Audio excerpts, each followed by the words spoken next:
Well, not only what he's talking about, but again, the geopolitical implications of the Republican Party completely folding on a security structure that created the American century following World War II, that created the strongest economy in the history of the world, that created the strongest military force in the history of the world. And here we are all these years later.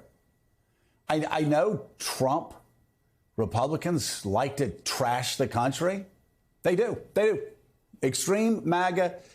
They fly their flags upside down, talk about how horrible things are, they insult our men and women in uniform, and talk about how weak and woke the United States military is, despite the fact our military is stronger relative to the rest of the world than it has been since 1945.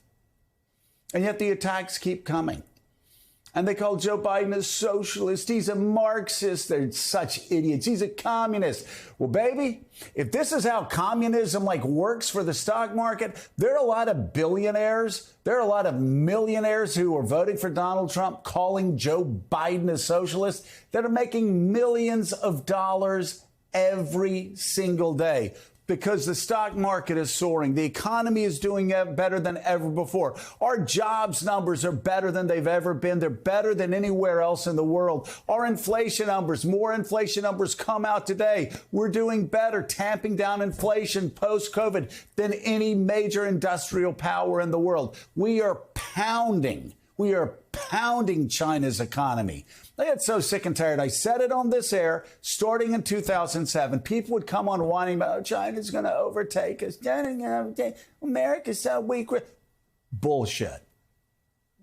I'm so tired of people trashing America. I'm so tired of it. I've heard it my entire life. I heard it in the late 1980s. It was Japan that was going to take America over, that was going to turn America into Japan's granary. Because we were behind on computer chips. And then Intel said, hold my beer. And we crushed them. We crushed them economically. Japan, an ally, but Japan, who was going to turn America into its granary, according to a member of its parliament, they went into a lost decade. America's economy grew. It's continued to grow. We heard the same thing about China. Our economy is crushing China's economy right now. Did you know that? And California, which is supposed to be such a basket case, fourth largest GDP in the world. In the world. Russia, which we got Republicans saying they want our military to be more like, they have collapsed. They've been destroyed. This Ukraine war has set them back 20 years militarily. They've got a GDP now smaller than the size of Texas. And yet the whining continues. The hatred for America continues from the extreme MAGA Trumpers. Why? Why do they hate America? Why? Why do they fly their flags upside down? Biden is socialist? Oh, don't tell traders on Wall Street that. Don't tell industrial nations across the world who look at our numbers and say, how are they doing that? How is America? How does America continue to thrive even in the hardest of times? There are entire news networks that are dedicated to spreading the lie that America is weak, dedicated to spreading the lie that the United States military is not the strongest in the world. Those are lies. Militarily, we're more powerful than we've been since World War II. Economically, we're more powerful than all of our allies and enemies. Culturally, that soft power thing that makes such a difference, never been bigger, never been stronger in the world than we are right now. And yet one sick, diseased man who so desperately wants to get into the White House that he admits that he wants the economy to crash. and he says, let's keep the southern border in chaos for another year. And says you can blame me. Okay, Donald, I'm blaming you. I'm blaming you. Because we had a solution for the southern border. You said no. You said no. We want the fentanyl. Donald Trump says keep the fentanyl flooding in.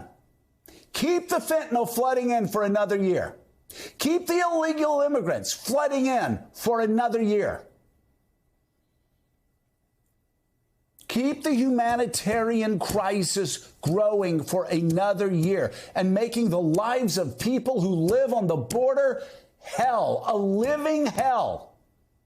Oh, and by the way, Donald Trump tells our Border Patrol, the men and women who put their lives on the line every day, and really are fighting an unwinnable battle right now because they're not getting the resources they need from politicians in Washington, D.C. They beg Republicans to pass this bill. Republicans, what do they tell them? Drop dead. Because they want chaos on the southern border. They want fentanyl flooding in across the southern border. They want illegal immigrants flooding in across the southern border. They don't want the problem fixed. There's nothing patriotic about that. That's sick. I've got to say, I served in Congress long enough to be able to say this.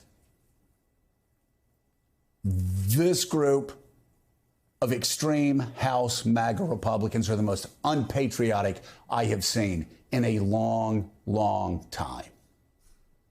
I say that as a small government conservative.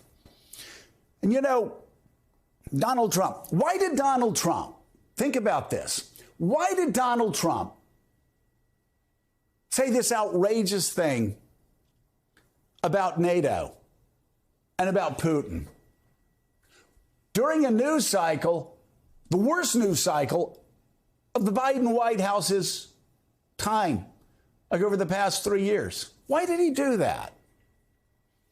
Well, he wanted to change the conversation to that. Because Donald Trump understands if the conversation stays on Joe Biden's age and Joe Biden's memory, Donald Trump understands at the end of the day he loses. Because that whole strongman act that this failed reality host puts on every day, that strongman act, it collapses when you look at the guy stumbling on stage. He can't even remember who the president of the United States is, can't even remember who the Speaker of the House is, gets dates confused. Jon Stewart. Watch Jon Stewart. This is from last night. Jon Stewart's debut on The Daily Show this second time around. This is why Donald Trump doesn't want you or me talking about president's memories.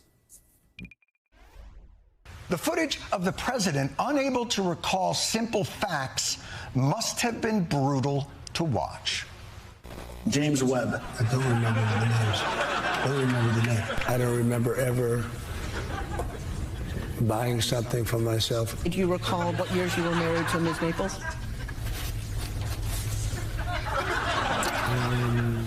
I mean, I don't remember that. Okay, as good as my memory is, I don't remember that. But I have a good memory. So you don't remember saying you have one of the best memories? I don't remember.